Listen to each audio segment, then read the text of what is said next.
How to add signature in Yahoo Mail. Follow these quick and simple steps. Let's get started. Open your Yahoo Mail application.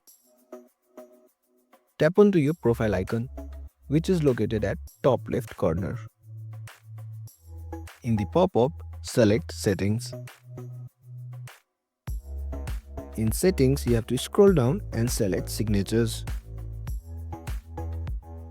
Tap on it. Toggle the switch to enable the signature feature. Tap below your username, enter or edit your designed signature.